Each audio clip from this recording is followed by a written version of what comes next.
Beda orang mukmin dan kafir di alam kubur. Nabi Muhammad SAW pernah masuk ke sebuah kebun milik Bani Najjar, lalu mendengar suara hingga beliau khawatir.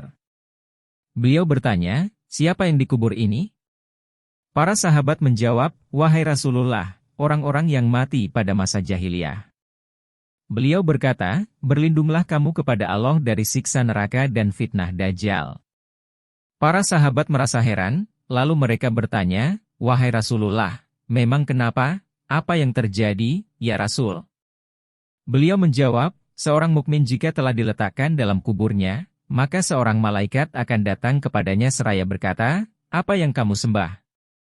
Jika Allah memberinya petunjuk, maka ia akan menjawab, aku menyembah Allah. Lalu ditanyakan kepadanya, apa yang kau katakan tentang pria ini, Muhammad? Lalu ia menjawab, dia adalah hamba Allah dan Rasul-Nya. Orang tersebut tidak ditanya kecuali pertanyaan yang tadi. Lalu ia dibawa menuju rumah yang disediakan untuknya di dalam neraka, dikatakan kepadanya, lihatlah, ini adalah rumah yang semula disediakan untukmu di neraka, tetapi Allah telah melindungi dan memberimu rahmat, lalu Allah menggantikan rumahmu di surga. Laki-laki mukmin itu pun berkata, biarkanlah aku mengabarkan berita baik ini kepada keluargaku di dunia, lalu dikatakan kepadanya, tenangkan dirimu dan tinggal leloha di situ. Bila seorang kafir telah diletakkan dalam kuburnya, seorang malaikat akan datang kepadanya seraya bertanya, siapa yang kamu sembah? Ia lalu menjawab, aku tidak tahu.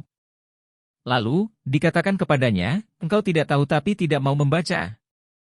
Lalu malaikat berkata, apa yang kamu katakan tentang pria ini, Muhammad? Ia lalu menjawab, aku mengatakan ia manusia biasa, bukan utusan Allah Subhanahu wa Ta'ala. Malaikat itu lalu memukulnya dengan palu besi antara dua telinganya hingga ia melolong dan menjerit kesakitan dengan jeritan yang dapat didengar oleh semua makhluk kecuali jin dan manusia.